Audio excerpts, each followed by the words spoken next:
Hi, everyone. I'm so glad you're tuning in. Thank you. My name is Janice Whitlock, and I will tell you a little bit about myself and what gave rise to this project in the next slide. But I wanted to first introduce a project that I've been working on for a little bit called the Convergence, Gathering of Crises, Cycles, and Consciousness. I did this with the assistance of Claude AI. I didn't ask Claude to give me opinions as much as I asked Claude to analyze data that I would never have been able to analyze just because it was so complex and so vast. So it was a project that I undertook in February of 2026 with the intention of sharing it with the subtle sensing group I'm part of. We did not have a chance to do it live, so I'm recording it here. In the event that this ends up, you end up listening to this and you're not part of that group and you're interested in more information, please feel free to reach out to me. There'll be contact information for me on the last slide. Since not all of you here may know me, I'll just quickly do a little bit of background. I am a researcher by trade. I spent the last 25 plus years as an academic at Cornell University studying youth and adult mental health, but young adult mental health, but primarily as a proxy for spiritual health. I knew even when I started that program back in the 90s, before I became an academic, that what I was really interested in is human spiritual health, but we didn't have many mainstream accessible ways for doing that. So mental health is the place that I went as the closest proxy, and it turns out it's not a bad signal. I also, before that, I was, even more than being a researcher, I'm a change agent and educator. And that's the kind of work that I did before I became an academic, and it's the kind of work that I'm doing now that I retired in 2022.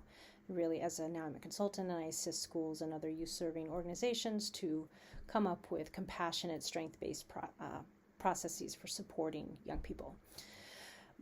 I left academia in 22 partly because I wanted to be of service to the field, but mostly because I became really aware that we were living in an absolutely transformational time, and I had a sense of purpose in this. But I wanted to share this slide with you just so that you know that while I did engage Claude as a research companion, it was out of the experience that I have designing research studies, getting them funded, writing them up, that this project came. So it's really exciting to have the opportunity to work with a tool as powerful as AI, because it can surveil data sets that I could never access easily, and I certainly wouldn't be able to compile nearly as quickly. So it's a fun project, but if you have any questions about it or me or whatever, you can let me know.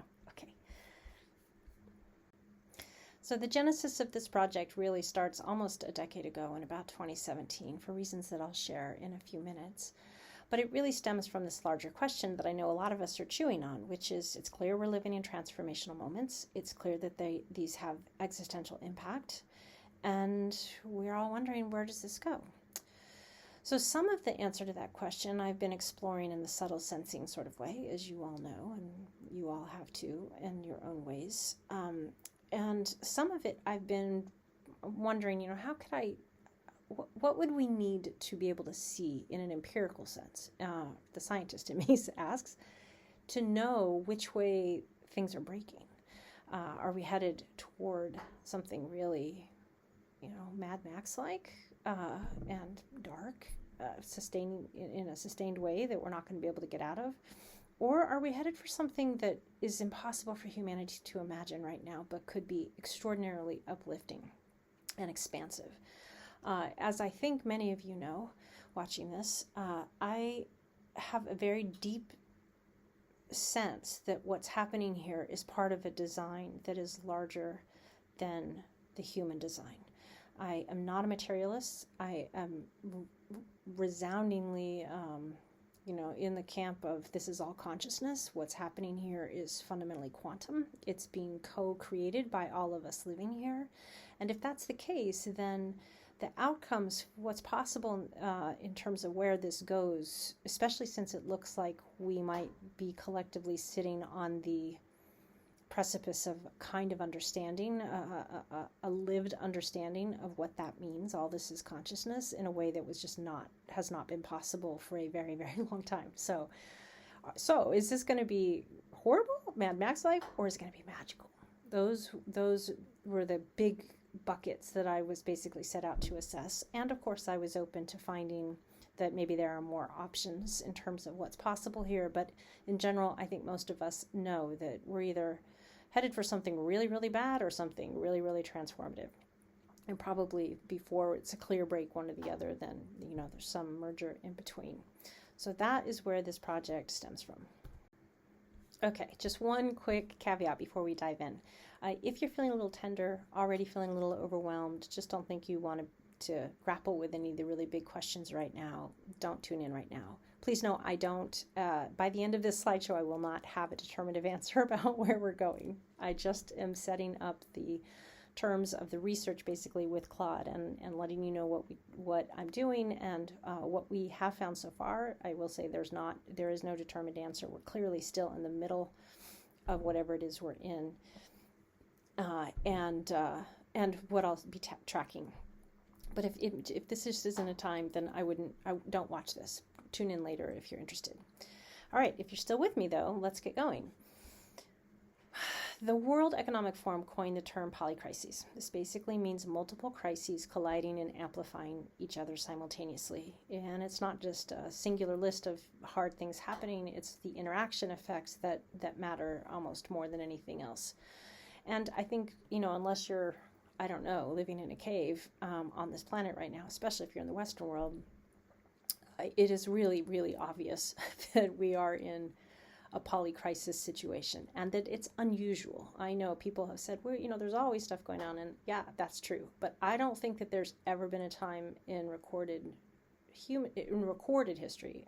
I think that there have been times in non-recorded history, but where we have faced sort of the level of mortality threat from multiple directions that we're facing right now. So let's just go through these real quickly.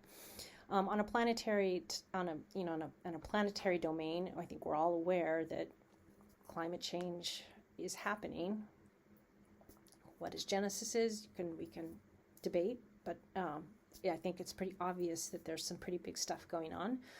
We've crossed the 1.5 degree climate threshold in 2024 already, and remember, at some point, for those of us old enough to remember, who've been tracking this long enough, that was regarded as like, oh gosh, that would be a really bad effect, and it was postulated that maybe by mid-century, if not the end of the century, would be there. Well, we're already there. The magnetic North Pole is drifting at 35 kilometers per year. It crossed into Russian territory in 2025. So basically, the poles. How much detail do I want to go into this? Probably not a lot right now, but suffice it to say that our polar north and our polar south have been drifting. That's not completely unusual. It does happen over time, but it's really picking up speed at a pretty fast rate. When that drift happens, as it kind of gets off a clear axis and it starts to drift to the sides, which is what's happening now, the magnetosphere, basically the shield around the planet that keeps the harmful sun's rays as well as cosmic rays out, starts to degrade a little bit. And it's possible that they'll flip. That does happen. Last time the full flip happened was 780,000 years ago. So we are looking at really long timelines, but it is clear that something huge is happening, and it is having an effect. For example, we know that some of that pole shifting and the magnetosphere degradation is affecting what's called the South Atlantic anomaly, which is expanding at a really fast rate. Earth's magnetic field has lost 9% of its strength since 1900. And as I said, it's picking up speed. And we're at the 12,000-year mark of the galactic cycle that multiple traditions have named. I'm not going to go into a lot of detail about that now, but it is pretty obvious, geologically speaking, as well as through stories, cultural stories that have persisted for a long time, that every 6,000 years we go through a big transition, but the biggest transitions are at the 12,000-year mark. So 12,500 years ago approximately was when the Great Flood occurred. That does seem to have been a thing. Everybody has record of it, and we are right in that space again. So it is possible we are alive for yet another 12,500 year cycle, whatever that'll bring. In the technological range, we've been watching the news even in the last week. We know that AI is threatening not just jobs, but humanity. I mean, some of the makers of AI, the people who were responsible for ethical development of AI have been sounding the alarm for a while now. It's gotten worse and worse. Again, we could talk about this all day, but won't do that. Right now, there is no global treaty governing autonomous weapons and AI regulation of those weapons. And if you're sitting in the United States, you know that our Department of War basically punished Anthropic for saying that it didn't want its software involved in fully autonomous weapons, meaning there would be no human oversight. So there's a race between the West and the East, China in particular, to develop AI, and they've taken off all the guardrails in order to kind of get there first. But when you have, AI developers saying that the risk to humanity, the risk of catastrophic wipeout of humanity could be as high as 25%, it's a little bit concerning. Meanwhile, you have the cost of gene synthesis dropping below $100. Bioweapon capability has been democratized.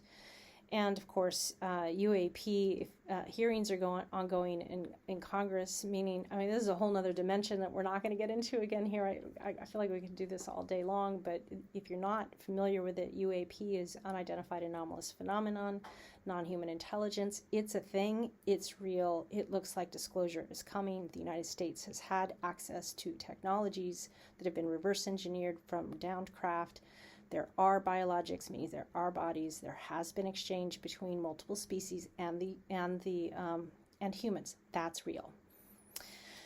And it's up. It's here. It's looking like disclosure may happen at some point soon. Not so much because humans want it, or the governments have decided finally after 80 plus years of knowing about it that they're going to tell their constituents, but because there's some reason that it needs to come out. So that's on the landscape in the technological realm as well. And then you've got the geopolitical situation. So we've got 56 active armed conflicts going on in 2025. And of course, we just started war in Iran, the US and Israel. So that 56 active armed conflicts, which may now be 57 since I generated this data, is a post-World War II record. We have 9 nuclear states, which are all modernizing. And we also have widening disparity of wealth with an increasing amount of disregard for not just fairness, but there just seems to be the lack of concern that basically the masses are going to pick up pitchforks is a little bit concerning. It seems like if I were part of the 1%, I might get a little worried that the billions of people that outnumber me by a lot, who might want to take me down a few notches, should so be a sobering reminder of the need for at least some sense of redistribution that seems a little bit fair. But the fact that there's not a lot of concern also concerns me. It feels like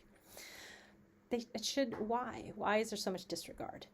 The top 1% own more than the bottom 50% globally, and it's getting worse by the day. Democracy, as we all know, is declining in 72 countries, including the US, and 60% of all humanity is now under 30 years old, with population decreasing in size. We have stopped having babies. So one way to read that is that the species, the animalistic part of our species, knows that we're in trouble. And it is not an uncommon thing when a species starts to wind itself up that populations fall. So are we seeing something like that happening here in the world? Maybe. I remember when this started in Japan, actually, 2010 or something. I remember reading an article about population decline there, and I was like, it's coming everywhere. I didn't know exactly what I was looking at then, but it fits the polycrisis constellation concerningly well. So in sum, this is not one crisis. It's an architecture of crises that are touching each other. And this isn't the only set. It's just one representative set of things that we're facing. Okay, so what makes this moment pretty different from other periods, difficult periods in history, is just the convergence of all these different really profound events. So if you've been alive, as long as I have now, 60 years on the planet, you've seen the run up to a lot of this. You know how it goes. And if we just start here at 1990, you can really, I remember then you're starting to see the uptick, right? And a lot of the different things that you can now look back and track were in motion. But AI begins exponential acceleration starting around then. Pole drift accelerates just after 2000s. We begin UAP awareness starts in 2017 with the dropping of several key articles in the New York Times and the Washington Post, which basically acknowledge that there's a black box or a black projects budget and program for UAP related technologies. And then we start to get open hearings in the early part of the century, and then COVID, of course, arrives in 2020 as a simultaneous accelerant of the crisis, as well as a stress test of every system. I think this was important for a lot of us because while there were groups of people who had been raising the alarm about the prospect that there's a small group of very, very powerful people who have ties to every system that we depend on, and that group of powerful people is not dharmic, they're not good, they don't have our best interests in mind. I know that, many of us were in intersecting worlds with that, but weren't really picking up on that primary narrative. I think the COVID really amplified it. It accelerated this sense among people I knew who were researchers, and I don't know, we were pretty mainstream. We weren't mainstream people, but we were in mainstream worlds and disinclined to believe things like this. Well, COVID really did start to stir that pot. What is going on here? Should we trust the pharmaceutical companies? What is this about? Why did it happen? So I think that you also are getting this increasing sense that there may be more going on than meets the eye. And then you get, right ahead of that, you get AI singularity threshold is just coming up, and climate tipping points and the continuation of the magnetic field shift. It all has gone into hyperdrive since 2020, and I feel like every month that goes by, there's just more and more and more. These are all independent systems running on separate clocks, right? They're different scientific fields, different traditions, different languages, different research programs. None of them are looking at each other, but they're all pointing to this very same narrow window in terms of an apex between 2020 and 2030. That's really noticeable. That's what I think of as the convergence, which is why this project is named that. When you have independent variables converging to the same range without coordination, that's not noise. That's a signal that's worth taking seriously. So that was the backdrop to this initiative or this project. All right, so I'm just going to pause here for a minute and share something that arrived for me in 2017. For those of you who know me and who've heard this before, I'm sorry. I apologize. You can wander away to the bathroom for a minute if you want to. For others, though, it's important because it says something about the genesis of this question, the filters through which I look at it, and the data that I bring to it. So I'm an academic by training. I'm very cerebral. I'm very practical. I like patterns and data. I want to see things. And there's another side of me. I have always had anomalous experiences. I'm an intuitive, an experiencer. In me, these two things live together very comfortably. They have forever, because I experimented with the subtle sensing, the intuitive information that I got, pairing it with the data and being able to see that they're very correspondent anyway. So just suffice it to say, for the last especially 30 years, I've been looking at the relationship between these two parts of myself, and it works very well for me. For a long time, it was very quiet, just personal. Didn't really share it with many people, didn't really need to. In 2007-8, I had what's called a Kundalini awakening. I started to really be called into meditation, into the yogic teachings, because I wanted to understand the mechanisms of the universe. By 2017, I was absolutely certain that we don't live in a material universe. It's not what it seems. The Eastern teachings do seem to have the mechanisms really well articulated. So if anybody's really curious about that, go there. But in general, for me, this sense, the intuitive part of me was really ramping up in the teens. And by 2017, I'm not going to call it downloads because I didn't experience it as something coming in. It's more like a key went into a box, it opened it, and I was like, oh, I've been sitting there looking at that box and feeling it, but now I see what's in it, and there was a whole bunch of stuff in there. So what I heard, and this is 2017, I wasn't online, I was fully an academic. I think I went to YouTube maybe once or twice a year to see something. I really wasn't there. So it's not like I was picking a lot of these narratives up anywhere else. My partner at the time was a spiritual life coach. But even then, we weren't talking about this stuff. But in this moment, it was a set of moments in 2017. Here's what came in, and then it just got more and more dense from that time. And by now, I'm sharing it with you. So if it had just wandered away, if it was just, some weird moment that I had, I think I would have forgotten it and gone on. But that has not been what's happened. So here's what I found out, or what I heard, or knew. Humanity is at a crossroads.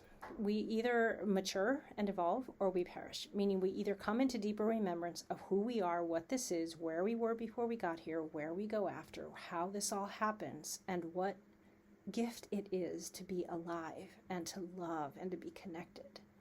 These are the reasons for an incarnation. Or I don't think we make this passage, or not very many of us. Hang on a second. The polycrisis, hang on, I want to go back, I can. Okay, I'll just populate it all. The polycrisis convergence is a marker of this unique moment. The direction should be clear by 2030. That was what I saw. I couldn't believe it. I was like, wow, life is, because I got glimpses of 2030. I'm like, wow, it is so different than what it feels like now. How does that happen? So it has been, my sense was, well, we go through some passage and it changes everything. I'm not suggesting that the glimpses I saw in 2030 were hunky-dory. That's not it. It's just really different. There was a lot of technology, let's put it that way. But whether humanity is deeper in remembrance of what's more true was not completely clear to me. Just the flavoring of life is clear. The epicenter of the evolution the epicenter of evolution in this instance is maturation and confusion, heightened interest in spirituality-related topics, heightened psychic abilities, increased past life or other life recall, interest in unusual topics, and a draw toward lightness of being. Those were some of the original indicators that were presented as things that you might notice, in addition to the crises. So it was the sense that all these crises are going to be at the material plane coming and becoming more visible, but you will also see more and more draw toward the intuitive area, more and more interest in topics people probably wouldn't have considered before, more and more abilities. And I would say that I am definitely seeing that. I also heard it was an earth-generated evolution. It's not just humanity. The earth herself is a sentient being. Makes sense. And she is undergoing a process, and I did not know about the 12,000 year cycles at that point. So when I found that out, and I found out a little bit about the nature of those, I'm like, that makes a lot of sense.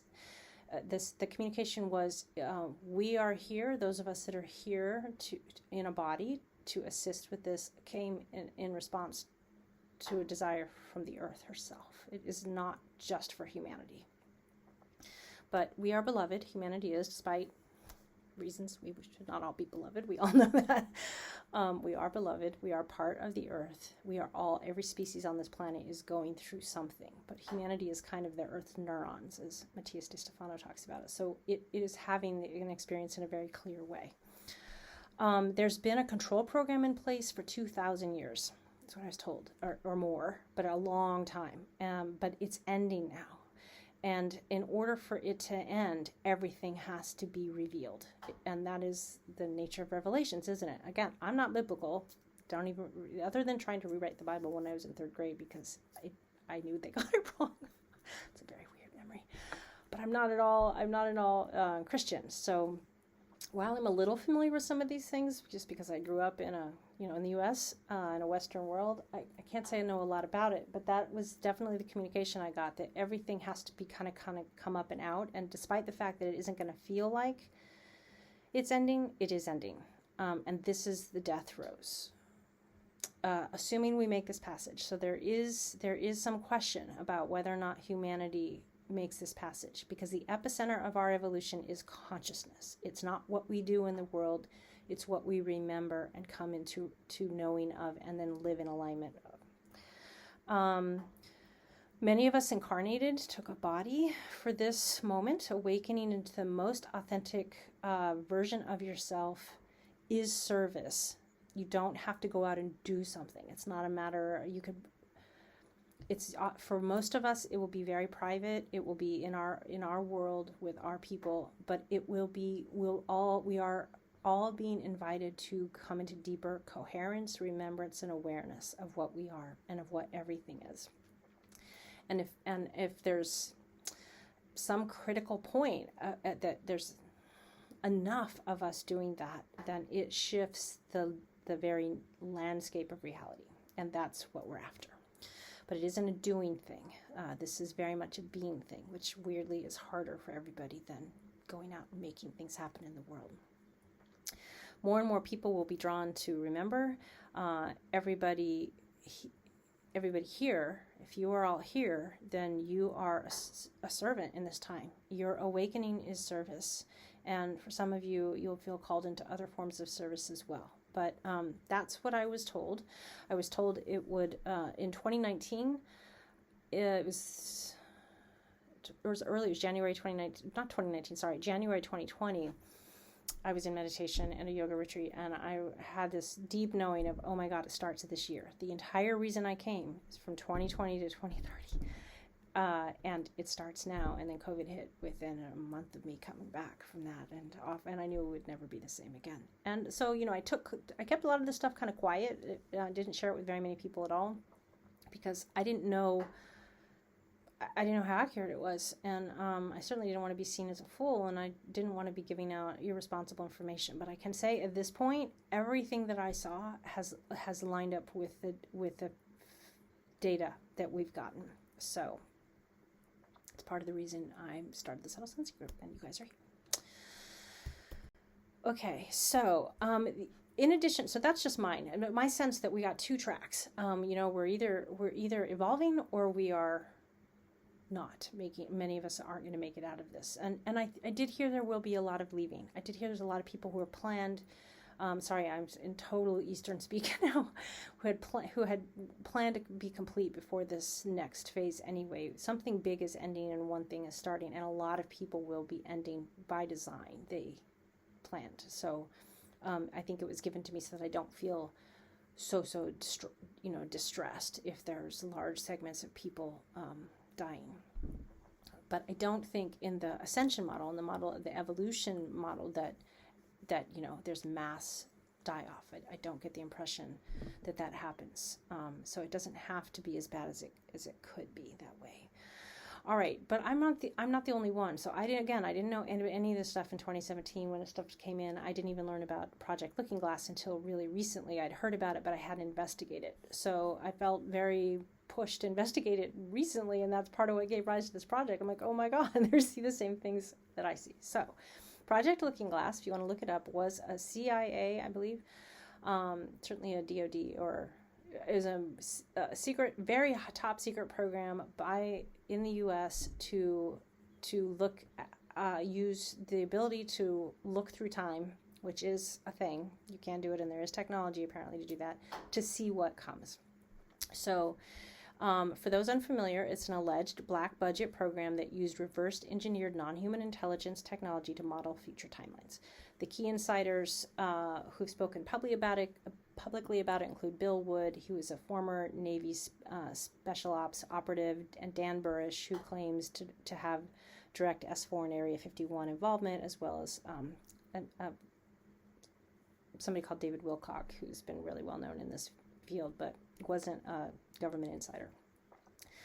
The core finding, which I think is remarkable, regardless of what you think about the program itself, is that by approximately 2012, so they were running these scenarios in the late 90s, early 2000s, I think, every modeled scenario converged to the same outcome. So in Project Looking Glass, they basically could look through time, and for a long time there were like, this leader is replaced with this leader, and you get a slightly different trajectory. Well, all those started to converge into one or two timelines, starting in weirdly 2012, right at the convergence, the equinox in 2012, when the Mayan calendar ended. So right at about that date, it looked like the timelines completely converged into one. So the trajectory at that point was pretty much set.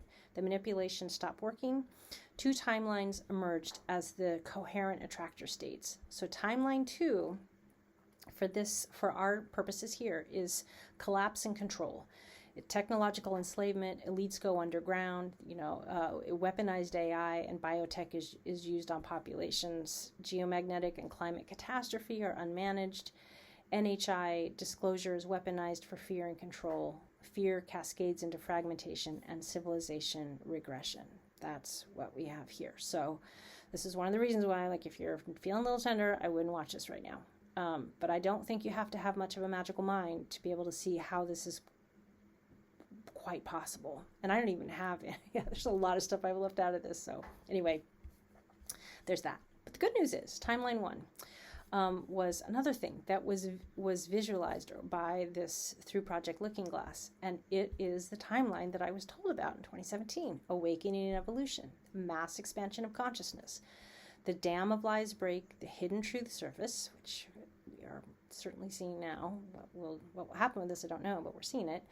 Technology becomes liberating. NHI contact is integrated into the human story, and I have to say, because this is something I follow very closely, as a lot of you know, it is pretty clear that disclosure in one form or another is coming. I don't know exactly when, but soon. I don't know that we should plan on the government. If you've been hearing chatter about, Trump doing that, I wouldn't put too much stock in it. But it really, you guys will probably be alive to learn, either directly or indirectly, that we are not alone in this universe and we are not alone on this planet. That's pretty wild. The geomagnetic shift catalyzes rather than destroys in this timeline. The convergence is inevitable, but the transition is less painful with conscious participation. It becomes an open, liberating event. Yes, some people will still go. They had not planned to come into the next, but a bunch of us will. And our children, our young ones, especially those in Generation Z, they're a turning point generation. They contain within them the templates. This is another thing I was shown. Actually, I was shown this earlier than 2017 because I worked with Gen Z a lot. That was all my research was on them. And it was very obvious to me, even in 2010, they're different. Yes, they have a lot more anxiety, but I think it's partly because they're more receptive. They can feel the field more clearly than any generation as a generation. And I think they contain within them the templates of where we go next. But since we're not in the landscape where those templates make sense quite yet, a lot of them are just kind of wandering around going, what do? We don't have language for it. We don't have framework for it. I mean, I really feel for them, but they're really, really important in what happens next. So that's I could do a whole other talk on that. I will. Bill Wood summarized it this way: both grandmasters see checkmate. The good side has forced moves to victory, barring an unlikely mistake. So what strikes me about this framework is that it maps almost exactly onto what 30 or more traditions have been saying for millennia, because it's not just the vision that I got in 2017 or the vision that a lot of people got, because I did end up going to the internet eventually in 2020s. Are other people getting this? Because I kept feeling like there are others. I kept being, you need to find the others. I'm like, where are they? So I did start kind of looking around and just start, what are people talking about? And it's really obvious over the last 5 years that there has been, there's just the amount of people who are coming forth saying, I heard, I saw, I dreamt, I became aware, and the language we use, the same language, is striking. It's very, very striking. But it's not just us. It's also there's stories from cultures and spiritual traditions or religious traditions for millennia that have been holding some version of this time in their storyland or their story, narratives. So one of the key insights from Looking Glass, as well as what I was told to be true from my own work in sensing, and then tons of other people that I found later in the 20s as people started to sort of pop up, including some of you going, I'm having these epiphanies, I'm having these knowings. What we were all starting to really feel is that there's that consciousness is the determining variable in all of this. So understanding what that is and how to work with it becomes pretty essential in helping us move to the timeline, to the desired timeline. So manipulation stops working at the convergence point. The only remaining lever is collective consciousness, found Project Looking Glass. So there are three things to hold on to here. First is that it's resonance. Consciousness directly interacts with the electromagnetic field, and individual coherence contributes to collective field collective field strength. That's really interesting considering we're living through a period of planetary field weakening. They're not, these two things are not unrelated. And we can come back to coherence at another time, but basically we are frequency-based beings who are emitting frequencies all the time, and we all emit frequencies from places that are unintegrated, places we don't even know about. And we're doing that collectively too, which is one of the reasons why we're seeing the emergence of so many things that have felt hidden. They've been hidden in these sort of pockets of the collective unconscious that are starting, and they're starting to come out. They have to. This is not a bad sign, but if you feel particularly uniquely or more sensitive to electromagnetism than you ever have, there's reasons for that. Let's put it that way. Second, the timeline selection is another piece. So per Looking Glass, once the convergence is inevitable, the variable the variable is not which future, but how the transition unfolds. So it's fear versus awareness shapes the texture of arrival. It's not whether we arrive, it's how we arrive. So fear and courage become really key here. It's totally understandable to feel fear. We're all going to have fear, especially as things get more intense here. And I would say that, those who know what's going on and who would want to push us onto the least desirable timeline know very well that one of the ways you can get people to not vibrate highly is to keep them afraid, which is, I think, one of the reasons we're seeing so many of the actions we're seeing. But the fact that we're seeing so many of the actions we're seeing at such loud decibel suggests to me also they're losing. They're having to do more to keep your attention. And everybody here, I know because I know all of you, are already learning to turn your gaze away. Spot check it, but turn your gaze away and focus instead on broadened awareness. It is a discipline. One of the things that I didn't put on my 2017 slide is that the communication was that there is a control program in place, but we're not being victimized. This is a normal development of a species. So when a species like ours gets to a particular place, it has to evolve in consciousness. Otherwise, the technology it's creating will destroy it. And consciousness is remembrance. What are you? What is this? It's remembrance. You don't have to learn it. You remember it. And that is always a dicey passage, I was told, and humans are in that passage. And those who would keep you asleep are free to dangle the carrot to keep you asleep, because the carrot is awareness. Look over here. They say, look over here. Because if they can get you to look over there, they can collapse the wave, because they can make you afraid. And then we go, oh gosh, I'm afraid. And we collapse the quantum wave basically around what they want us to look at. Fair enough, they said. Because we get to say, I'm not giving consent for that. I'm not going to collapse the wave for you. I'm going to create over here. And I want beauty and thriving. And I want love. And I want connection. So in some ways, this is about where you put your attention and how much discipline can you bring to that.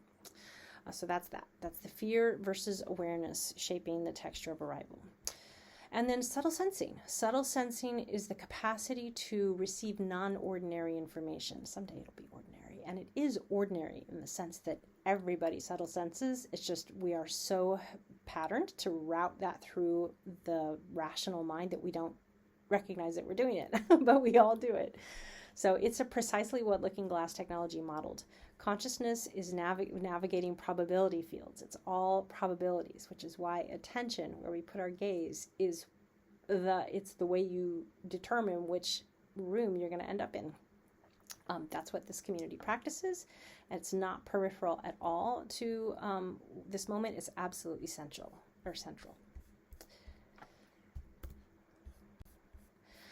All right, we're gonna zoom way out. This is the slide I referenced earlier, way out. 5,000 years of recorded history, every inhabited continent, cultures with no historical contact. At least 30 distinct traditions carry some version of the story, a time of simultaneous breakdown and renewal, followed by an expanded mode of human existence.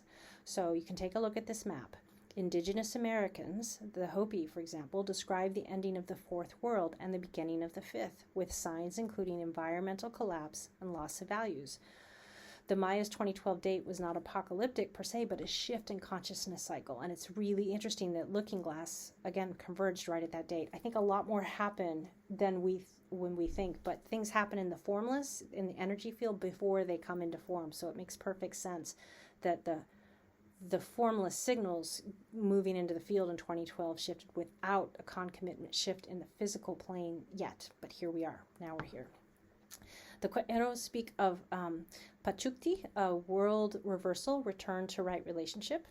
South and East Asia, the Hindu Kali Yuga, it describes this stage of darkness. We've been in Kali Yuga for a long time, followed by Satyuga, the Golden Age. It's cyclical. All civilizations, or not even civilizations, I mean, it could be entire planets, go through various cycles, and they're very, very long, many thousands of years. And we are, by all accounts, ending the darkest. And the dark ages are the ages of least remembrance. That's the way they describe it. You don't know who you are. You're in total amnesia. The whole species is in amnesia.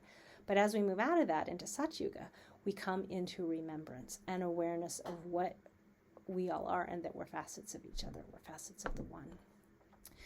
The Tibetan Shambhala tradition speaks of awareness warriors who emerge when the world is in crisis. Maybe that's us. We're awareness warriors. I love that.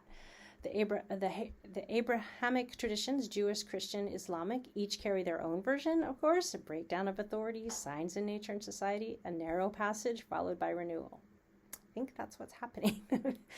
African and Middle Eastern traditions, the Zulu, for example, describe great earth changes and new human capacities. One of the things that has come up over and over again is the rise of subtle sensing, more psychic abilities. So you may have already noticed that things you already had some inkling of that you could do are getting stronger, whether it's dreams, messages, communications with nature, but it's getting stronger and more acute. Telepathic capacities, clairvoyance, audio, any one of the clairs. My guess is you've already noticed that there's been some sharpening of those. Well, you can expect, if this is correct, to just see more of that, and then probably, the ability to pick up other things that you don't have necessarily, there weren't your lowest hanging fruit. So hang tight. Some of this could be really interesting. The Egyptian Hermetic texts model Egypt's fall as a prototype of world moral crisis, followed by a divine restoration. Europe and the esoteric lineages, like the Norse Ragnarok, at the twilight of the gods, destruction and then rebirth, and in the Celtic traditions, the veil dissolves at the turning of ages, and theosophy, a sixth intuitive race emerging. These traditions aren't copying each other. They arrived at similar structures independent of each other. That's interesting. That's convergence across cultures, across millennia, and it is in and of itself a signal.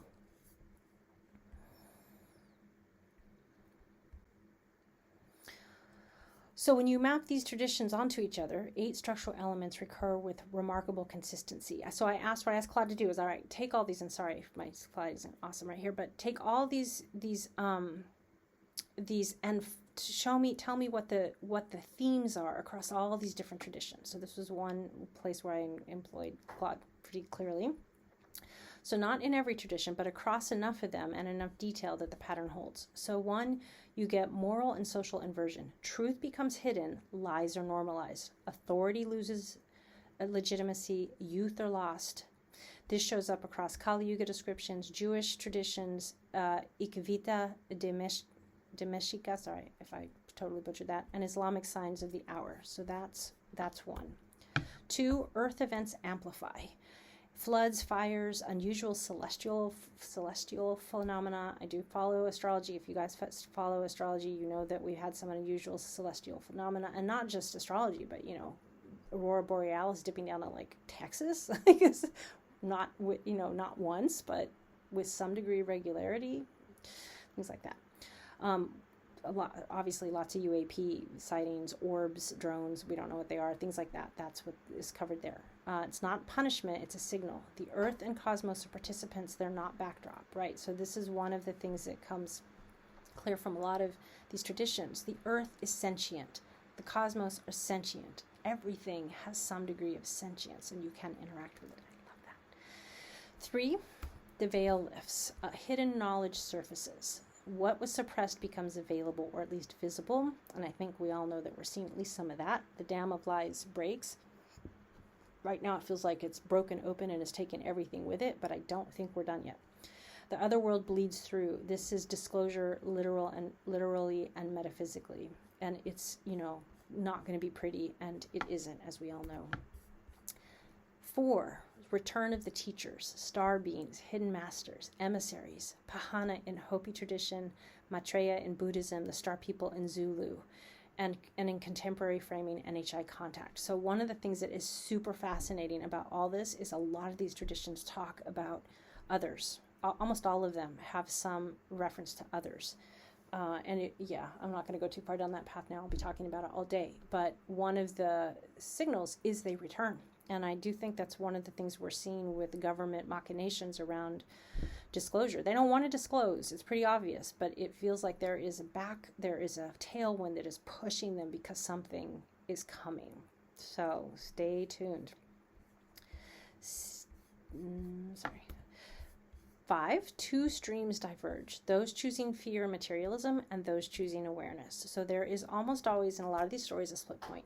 And it's like wherever you are in that moment, in a very materialist paradigm, very fear-based paradigm versus where I think all of us are at this point, is sort of just where you are when that happens. There's nothing that you can do about it, and it's not wrong, because in the biggest picture, in the very biggest picture, when you come into full remembrance, you remember you don't die, and you're an eternal being, and every experience you're having is just as awful as it can seem from the human perspective. It's an experience, and you are untouchable, and every soul, every being, no matter how stuck they are in a materialist, fear-based, amnesic state, is on the awakening path one way or another.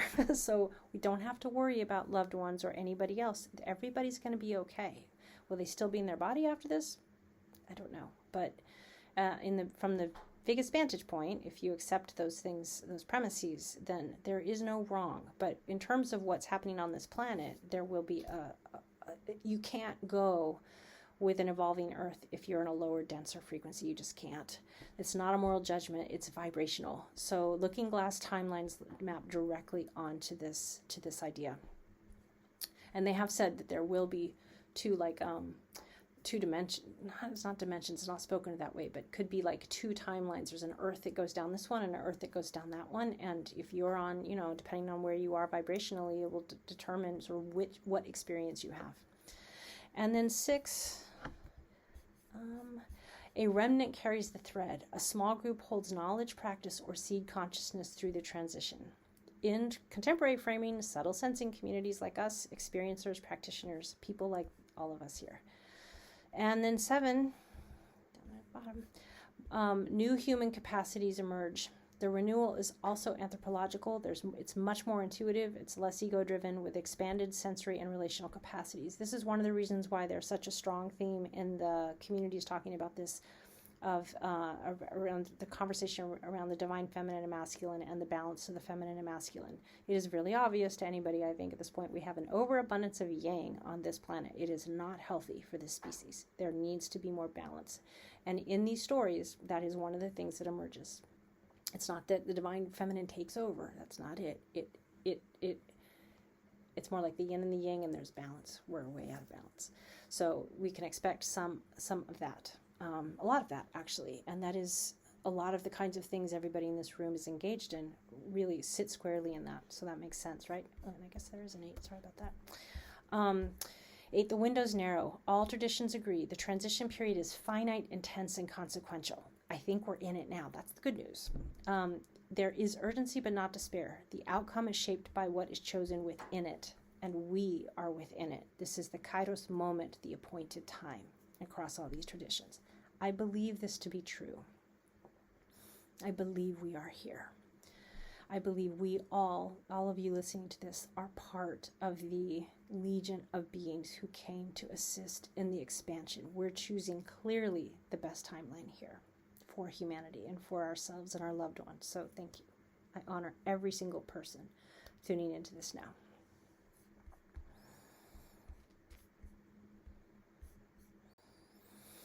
All right, so where are we right now? So what I did with Claude is I asked Claude, we first created a list of signals. So I said, let's work together, AI, to create a list of hard signals, meaning, you know, concrete data that you could get, and what we call soft signals, signals that are visible through scraping of data, like how many people are just, you know, searching spiritual related terms. What is the gross revenue for the spirituality industry increasing or decreasing? Do we see more offerings or fewer offerings? Do we see, you know, what are the different indicators we might use to be able to see kind of where we are on this timeline? That was my big question. So we first worked together to come up with a big list. I'm sure I'll be refining that. I went through several versions. If any of you have ideas or want to work with me on it, please tell me. It'd be fun to work together with others. I think this has tremendous potential just for the fun of it. And I also, like, for example, I asked it to look at the balance between the masculine and the feminine, because as we all know, there's a pretty massive backlash against the feminine going on at the moment. So things like policy, the way people, you know, articles, titles of articles, things like that. So we came up with a pretty big list, and what we found is what we found. So I looked at each of the 8 recurring elements and asked, is it active? Where does reality confirm it? And where does it depart from what traditions expected? What is clear is that there's the moral and social inversion. So, right, okay, so we created these indicators of where we are vis-a-vis these timeline ones. But before that, I wanted to take a look at whether or not there was empirical support for what the various these various domains that each of the mythological and, well, each of the cultural and spiritual and religious traditions we're talking about. Okay, so the moral and social inversion, clearly active. Trust in institutions that is a historic low globally. Political norms are collapsing. Disinformation is normalized. Youth mental health is in crisis, not just youth. But there's a nuance. The inversion is also a revealing. Corruption and abuse are being exposed at unprecedented scale. So it does look like the veil is thin both ways. Earth events. So the Earth events amplify is clearly active. Record climate extremes, 2023 through 2025. Seismic upticks, whether you've tracked it or not. Been a lot of seismic activity. Magnetic field weakening. Solar cycle 25, totally exceeding predictions. Solar cycles, our sun, it's doing crazy things. It's really busy. The departure is that most traditions expected more catastrophic singular events. What we're seeing is cumulative compression, not one rupture, but many accumulating so far. So, you know, we may see bigger events down the road, but we're seeing enough of an uptick to say that that's definitely being it's definitely happening. Veil lifts / disclosure is active at this point, but partial. We have congressional UAP hearings have happened. If you're interested in that stuff, let me know. I've got some information for you. Clearly, a psychedelic renaissance is opening. Inner disclosure, that was one of the messages that I and others received, which is disclosure will happen at the individual level first. You are probably already having non-human intelligence contact. It may be in your sleep. It may be other places. That's happening first. So the opening is happening so that when the physical contact happens, it won't be quite so shocking. It is messy, contested, weaponizable. It's not the clean revelations that most traditions imagined. Return of the teachers, very active. Unprecedented access to living wisdom traditions. It's unbelievable how many wisdom holders we have here. Indigenous elders are speaking publicly. You have elders from rainforest tribes who've never, hardly ever talked to the world, coming out saying we have something to say. That's happened in a number of different cases. If you're interested, I can find them for you. But there are a lot of counterfeit teachers. Discernment is now the core skill. Traditions didn't fully model the noise to signal problem, but it's to be expected given the entire landscape. Okay, two streams diverge, totally active. Cultural polarization is structural. It's very visible. But the departure here is traditions imagine geographic separation, and what we're seeing mostly is psychological and perceptual divergence. People share physical space but inhabit different worlds. We're in it still. We're not on the other side of it. We're not evaluating what we've come through. We're evaluating what we're in, which is one of the reasons why when I started this project with Claude, I'm very aware of, I'll just keep checking in periodically, and we'll build a living library of data points basically over time. Remnant groups hold thread, active and at an unprecedented scale. There's a global network of contemplatives, practitioners, experiencers, us connected digitally across traditions for the first time. The remnant may be millions, traditions modeled small monasteries, but, nobody's going to get it totally right. And eventually we may have, a lot of us get the sense that there are small communities that will come together and live in a much more local way. So we're in it. New human capacities, early and emerging, rising rates of mystical experiences, NDEs, non-near-death experiences, subtle sensing, psychic phenomena reports, that's happening. Neurodiversity is being reframed as a capacity expansion. That's part of what I'm doing in my work with people who self-injure. I have a lot of those conversations with schools and parents. Like, you could think of this as psychopathology, but you could also see it as, pretty extraordinary sensing, but people that don't know what to do with all the information they're getting in. Capacities are emerging ahead of integrative frameworks. Many people are having real experiences with no container, and that's the work. And actually, I will say that I know that's part of what I'm here to do, is to help build a container. And I suspect at least some of you are contributing to that as well. We need a language. We need to normalize it. We need people to have, your child, your friend, your partner may not be struggling so much with a mental illness. They might be struggling with spiritual emergence that they don't understand. I think most of us will in some ways become spiritual emergent coaches for the people around us. On a narrow transformative window, all of the indicators point to 2020 to 2035. And that is very much what I felt too. Like, I feel my job here is done. Not that I'm going to be leaving, but my sense that the core work that I'm doing should be wrapping up by the early 30s. So that's really interesting. I did not feed into Claude any of this stuff before it got started. I just asked Claude to identify the traditions, what they were saying, and where they converge and how we're doing on it. So I thought that was pretty remarkable.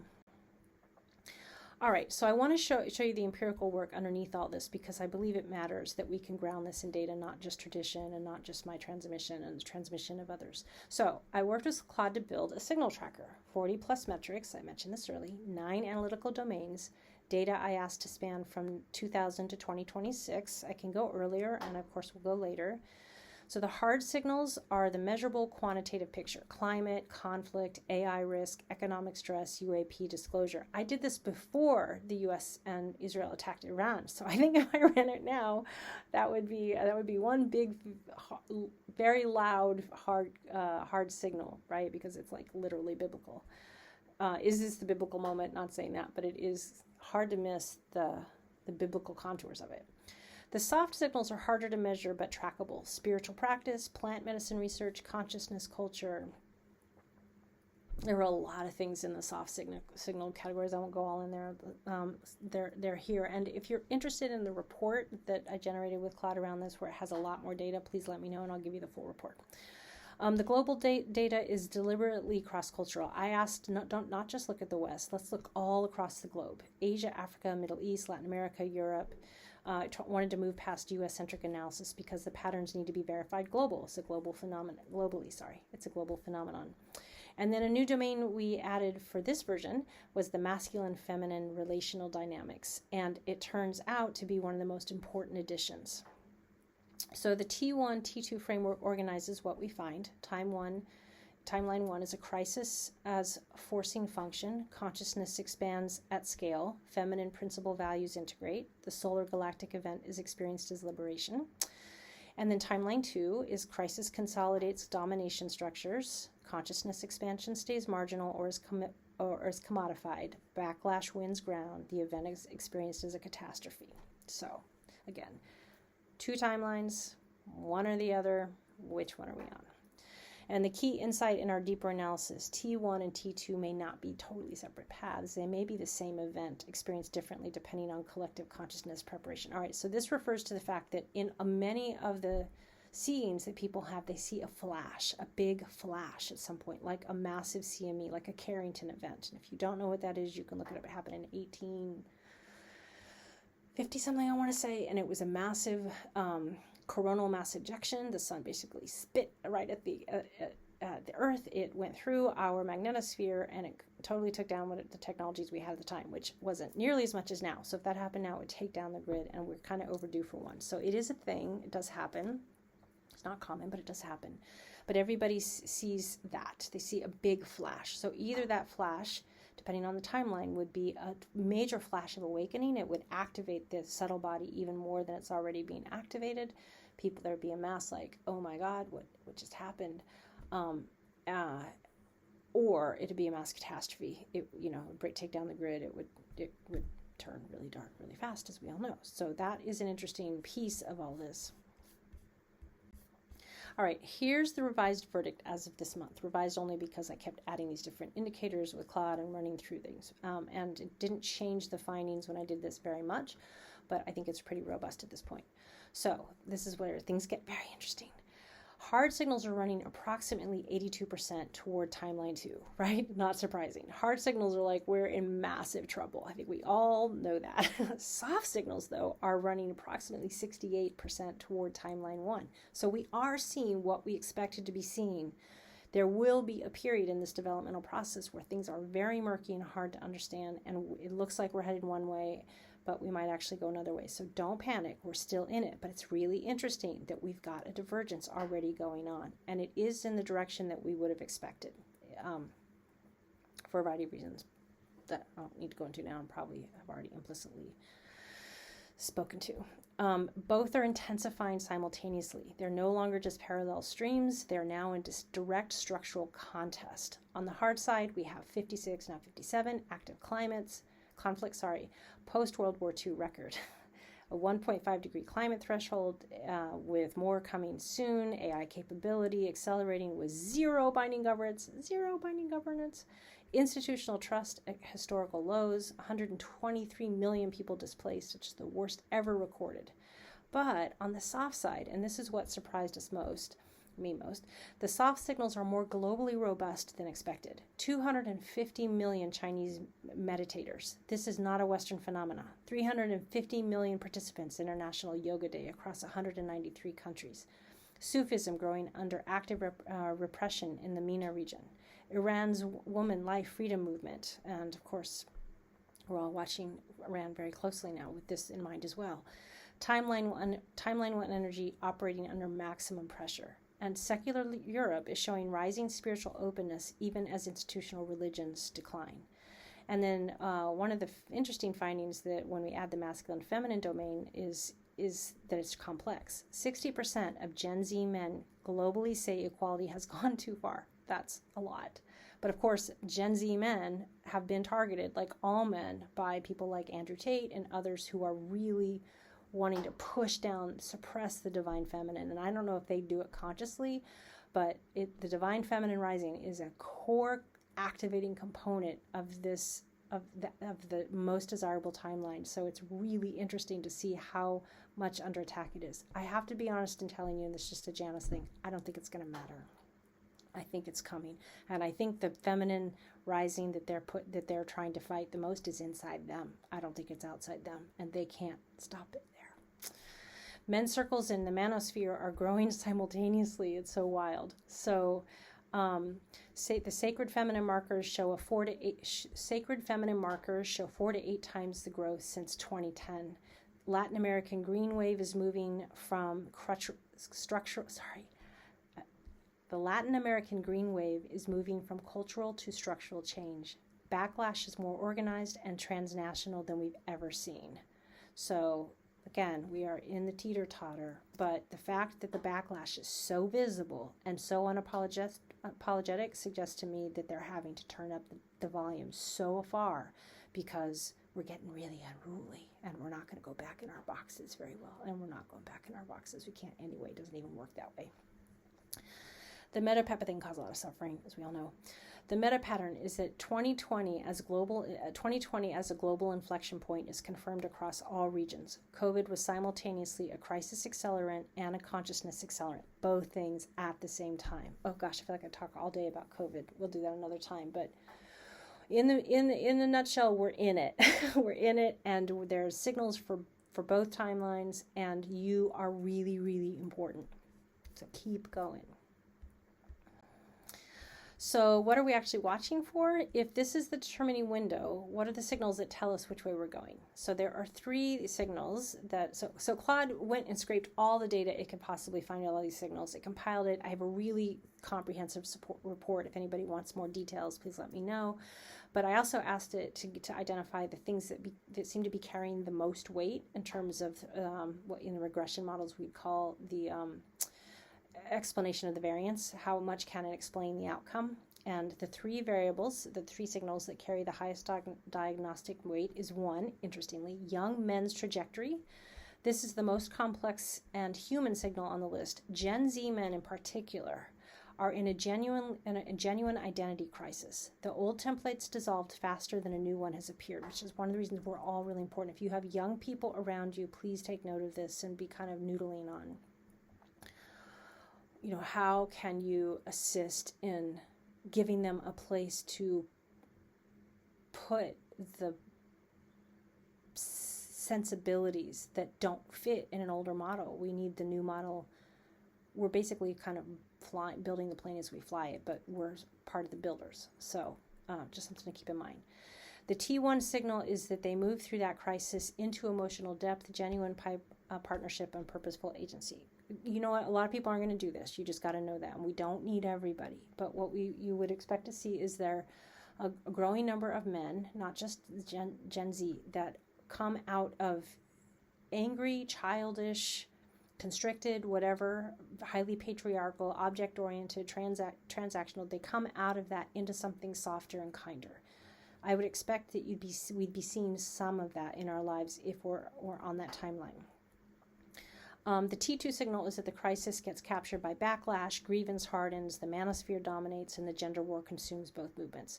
So watch for the depth of men's circles, male therapy uptake, whether, the way men interact in your world interact with you and others, and whether Gen Z male political alignment begins to shift. We should and are seeing younger male leaders who exemplify, well, we're seeing both, the best of and the worst of, but let's watch that proportion. Second big signal, AI governance. This is the single most diagnostic signal in the entire tracker. Nothing else comes close. The T1 signal would be a cross-national, non-state power movement for binding governance, AI governance, structurally unexpected, unprecedented, but possible. So right now we don't have that. Right now we have the exact opposite, but keep an eye on it because we're still in it. And by all accounts, despite what it seems on the surface, watch for the magic. The T2 signal is a continuation of the current trajectory. AI capability concentrates without governance, and T1 and T2 are confirmed as running parallel rather than converging. So watch that closely. And then interestingly, and lastly, the third, the global south depth. The consciousness expansion in Asia, Africa, and Latin America is real. The question is whether it accumulates structural power or remains culturally rich, but structurally marginal while T2 consolidates around it. So I know a lot of us live and work in the Western world, but it's a really cool idea to keep an eye on the other parts of the world. What is happening here is global, so and it is spiritual. So you would expect to see more and more pull that direction everywhere. Watch green wave replication, Ubuntu principles entering governance, and the autonomy of Chinese meditator communities, for example.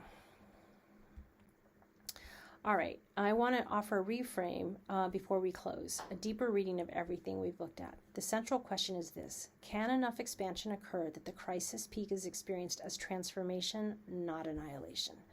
So 3 things follow from that framing.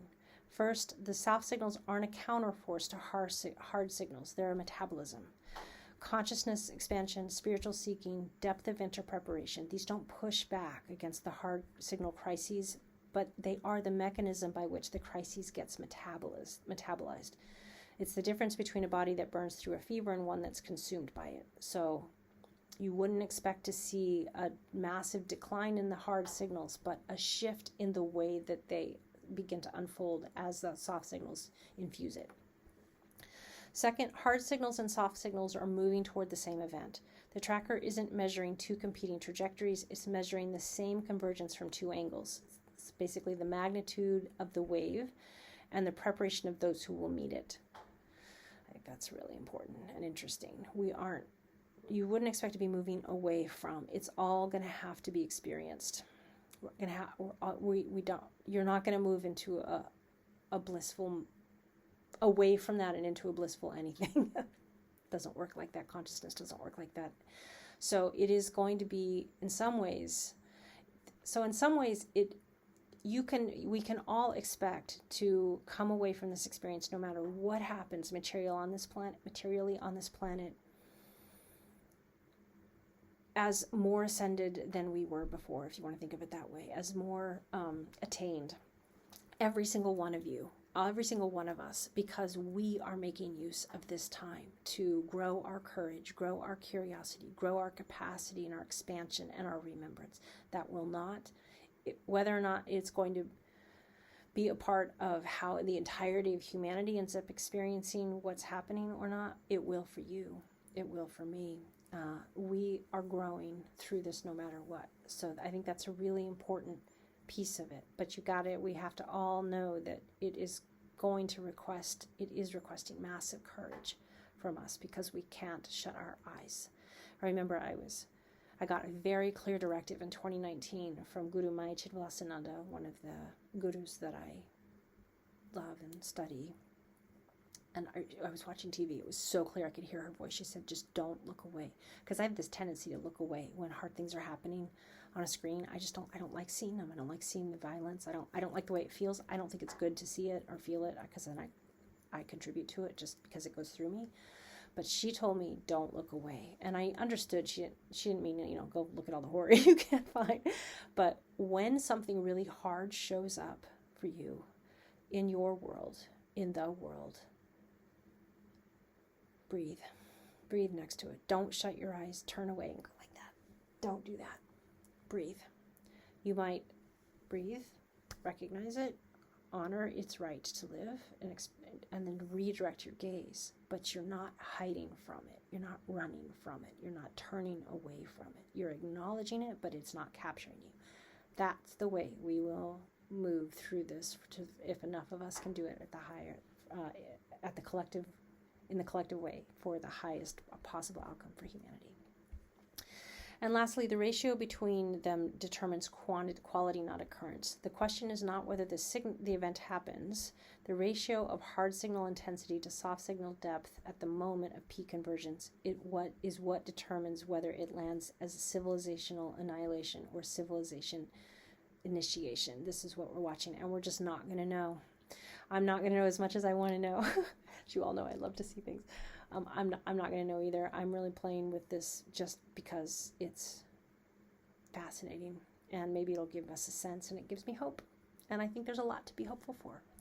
And this is why subtle sensing communities like ours is not peripheral to this moment. We're part of the soft signal measurement itself. And more than that, we're part of a lattice, a network of beings in form and out that want to assist the earth and all of the species and amazing biodiversity she hosts in evolving. So it's cool. Either way, it's cool.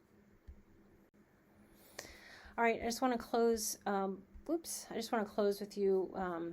I want to close by sitting with you in 3 different questions. These aren't rhetorical. I really mean them as genuine invitations. So things worth sitting with before, after this, in your own quiet. So what in your own sensing or experience resonates with the convergence described here? Not the data, the felt sense. Where does your body recognize something true? Where do you notice yourself moving toward fear versus expanded awareness? Not as a judgment, but just as observation. The tracker shows both trajectories running simultaneously in the world. They run simultaneously in us too.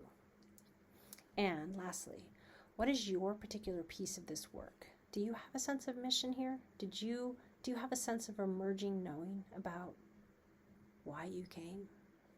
What you hope to do or be? And again, we're not doers. Some of us may have calls to do something in the world, but I think all of us are going to have calls toward deeper integration, coherence, connection, the quiet part, the part that you don't need a lot of props for, but that requires a certain degree of steadiness, coherence, confidence. that. So I'm curious if you have a sense of calling. The 2017 transmission said that everyone here will be positioned to recognize this and assist. I really believe that that's true. And I believe the recognizing, the clear-eyed, data-grounded, spiritually present recognizing is part of at least my work. So thank you for your time and your sensing. It's a conversation worth continuing. I am sorry this is so long. This is why I'm glad I didn't do it in group. Thank you for listening if you're still here. Don't hesitate to let me know if you want the full report, if you have questions or ideas, because I'm going to keep going with it. All right. I love you all. Thank you. I forgot that I added this. So, most of you guys know me pretty well, but if you want to forward this to a friend or anything, feel free. If anybody wants to know any more about my work, my academic and research work is probably best accessed through the website I put together for self-injury. I don't have a formal consulting website. I just haven't had the interest in doing it. But I do have my soul song, which is what I put together sort of for my consciousness work, just so people can kind of get a sense of who I am. So send people there. All right. Love you guys. Thank you.